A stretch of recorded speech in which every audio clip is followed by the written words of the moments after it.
Lovely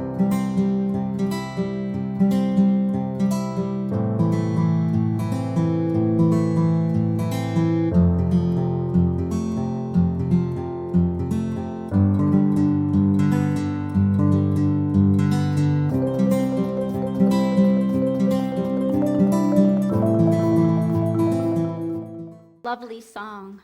We come together. What a great theme for us to carry into our weeks. So sit back and relax. I'm going to read a story to you. The Psalms, Psalm 19. The heavens proclaim the glory of God. The skies display his craftsmanship. Day after day, they continue to speak. Night after night, they make him known. They speak without sound or word. Their voice is never heard. Yet their message has gone throughout the earth, and their words to all the world. God has made a home in the heavens for the sun. It bursts forth like a radiant bridegroom after his wedding. It rejoices like a great athlete eager to run the race. The sun rises at one end of the heavens. It follows its course to the other, and nothing can hide from its heat. The instructions of the Lord are perfect, revealing the soul. The decrees of the Lord are trustworthy, making wise the simple. The commands of the Lord are right, bringing joy to the heart. The commands of the Lord are clear, giving insight for living. Reverence for the Lord is pure, lasting forever. The laws of the Lord are true. Each one is fair. They are more desirable than gold, even the finest gold. They are sweeter than honey, even honey dripping from the comb. They are a warning to your servants, a great reward for those who obey them. How can I know all the sins lurking in my heart? Cleanse me from the hidden faults. Keep your servant free from deliberate sin.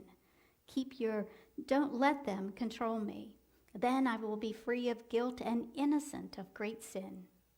And may the words of my mouth and the meditations of my heart be pleasing to you, O Lord, my rock and my redeemer. These are part of the Psalms, which are beautiful poems and writings of David. And this particular one expresses so clearly how David wanted to have a deeper, richer, more expansive relationship with his God, as he understood God to be. I hear him giving voice to his desire to live closer to his God, free from faults, which he calls sins, those that he knew of and those that are deep down inside him, just as we have. He wanted to honor God with his words, and he wanted to savor the sweetness of life lived in union with his God. To me, it's a beautiful poem. So may the words of my mouth and the meditations of my heart be pleasing to you, O Lord, my rock and my redeemer. O Lord, my rock and my redeemer. My first thought is to remember what the Lord is. Now, we have talked about this many times over the last couple of years, so remember that the Lord is not something out here that we reach for and grasp for, something that we have to earn. The Lord is our high consciousness. It's our I am nature. It's that image and likeness that we are made in. Our Lord is the best of us. And we know when we're living connected to that I am, right? We know that. We can feel that. There's a vibe to that. And we know when we're not, because there's a vibe to that also. And we feel that. So we remember in these words that our Lord being our highest consciousness. Our highest consciousness, our I am, is our rock and our Redeemer. It's how we see it when we look beyond the literal and into the metaphysical. And then we look at what that rock is. Now, I've had many people who have been rocks in my life, really good, strong foundations for me. In my much younger years, before I made an important decision for my life, I consulted 3 people. One was my dear friend Keith, and I wanted a male perspective to whatever I was doing. And he would always think about life and what would make him happy. And I always thought about life as what would make other people happy. And so I liked his perspective, and so what would make him happy, and I found fascinating input from him. The second was my best friend for life, Ginny. And she thought a lot like me, to analyze every situation, weigh the pros, weigh the cons, and how it would impact other people. Not necessarily what would make other people happy, but how would it impact all the other important people in my life. She had the heart of a mother, and I treasured her input. And finally was my friend Dawn. And Dawn is a brilliant woman. She has traveled the world, and she has friends in every country in the world. She ceases her travel only long enough to work until she can travel again. And so she's always waiting for that next adventure. And she's a lifelong single person, so I wanted her perspective too. And she always gave me great insight to what would please her, and her family was incredibly important to her. Half of her family lives in the United States, half lives in Jamaica, so it was always really important to her that her whereabouts and what it meant to her family. So all of that input I got from, it was sometimes exhausting, having all that information and all that different perspectives. And then I learned to trust the rock of me. Imagine that. I learned to trust that divine that is in me. Because each of those people could tell me what they would do from their perspective, from their life experience, from their life situations, and their life going forward. They all had a variety of information to share, and it was helpful. But when I learned to trust that rock, that was my divinity, then I would know I was doing not what was right for Keith or Ginny or Dawn, but what was right for me, and what would carry my life forward on its intended trajectory, on my path to be who I was supposed to be. So what is this rock? Webster Dictionary tells us that the rock is something that is a firm foundation and support. And it tends to mean safety to us, right? When we think of our rock. And that's when we use rock as a noun. But when we use rock as a verb, it means to sway back and forth. Interesting. And it can mean that we're moved, we're rocked by something, that we're moved deeply by something is said or heard. So here we have this rock that's a strong foundation, but we have a rock that's also swaying. So we have the stability and the flexibility to sway and move with this rock. And the greatest rock that we can count on is spoken about in David's psalm. It encompasses both the strength and the stability and the foundation and the movability. side to side or to and fro. And from this rock, we get our guidance. The guidance that is intended specifically for us, solely for us, and unlike anybody else's.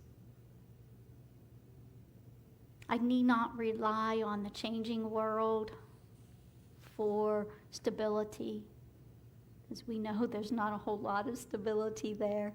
We can rely on that inner guidance. And as I make my way, it's with the assurance of the unchangeability of God. We have that security. And I believe that the God of the universe supports and honors my highest good. I have many years of seeing that as my experience. And you do too, don't you? When you look back on your life, you can see those places where you were guided by something more than your human intellect, your human decision making. You were guided by that inspiration. And from this rock, the foundation and stability, I move with confidence, I move with grace, and I move with ease. My inner guidance is my rock, and it never fails me. O Lord, my rock and my redeemer. And when I explore the meaning of redeem, it means to pay off something, to redeem that mortgage note, to make atonement, to be released, perhaps from an experience of captivity, and to recover something as a pledge or a promise. And then I also go to Unity co-founder Charles Fillmore in the Revealing Words, where he describes redemption as the process by which the life and substance of the human self is brought to conform to the standard of the spiritual self. Say that again. Redemption, regardless of what you may have heard in the past, for us, redemption is the process in which life and substance of our human self is brought to conform with the standard of spiritual self. And from these words, I discern that with this strong foundation of the divine spirit, my rock, I'm moving through life, and I live in my human thinking, and I raise my human thinking to the standard of spiritual thinking. And we have often said or heard that we are spiritual beings gifted this experience in the human. First and foremost, we are spiritual beings. So we have this standard of spiritual life as our beginning, as our essence, as our truth. And we live in this human world. And sometimes, or often, depending on the day, we think and feel and act from our humanness. So what is this standard of spiritual life that we're going to move to? We might move away from judgment. Anybody have any judgments? Yeah, quite a few, don't we? We make judgments about everything. But we might move from judgment into allowing. What if we simply allowed other people to have their perspective and perception about, well, just about everything? Imagine what we might experience. And we might move away from resisting those parts of ourselves that we're not so fond of, and towards acceptance of the entirety of us, the completeness of us, so that we can live the wholeness of love of us. Sometimes we want to put aside those qualities that the world tells us are unflattering. But yet when we embrace those qualities as well as the pretty qualities, we live from our wholeness and our completeness. And in our Tuesday study group, we're studying the book Radical Acceptance by Tara Brach, in which she says the idea of radical acceptance is the process that we accept absolutely everything that comes.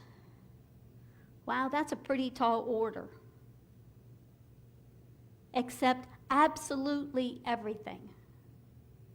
And beginning with us, we accept everything about ourselves. That we talk too much, talk too loud, we laugh too loud, all of those things that the world or institutions or society have told us that are not acceptable. We accept everything, and that is there's one caveat to that. We do not accept harmful behavior, our own or others. We accept no harm, and we do no harm. But other than that, we accept all that comes.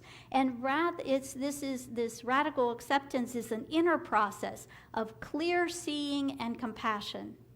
She calls this two wings of the bird, clear seeing and compassion. And it's a powerful process of noticing, recognizing, and welcoming that I'm feeling anger because I feel anger. It's accepting that I experience and feel jealousy because sometimes I feel jealous. My friends are getting together in Washington State without me. I feel jealous. When I'm feeling fear, as well as the lovely feelings of joyfulness, contentment, and peacefulness. Accept it all. And we learn to be aware of what we're feeling moment by moment without trying to push the feelings away, without trying to resist them. And when we practice that, we're able to be compassionate first with ourselves. And once we are compassionate with ourselves, we can then be compassionate with others. Notice I said, once we are compassionate with ourselves. How can we show compassion to others if we don't have compassion for ourselves?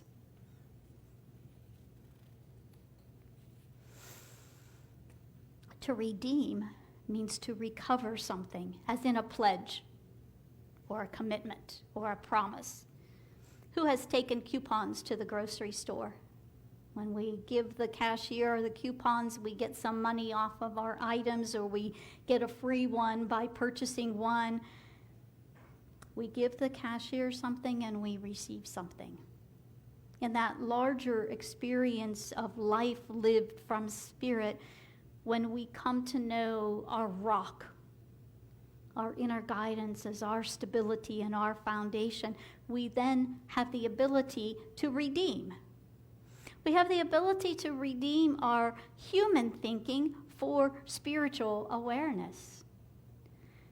Our thoughts of criticism of ourself, our thoughts can be redeemed for thoughts of acceptance.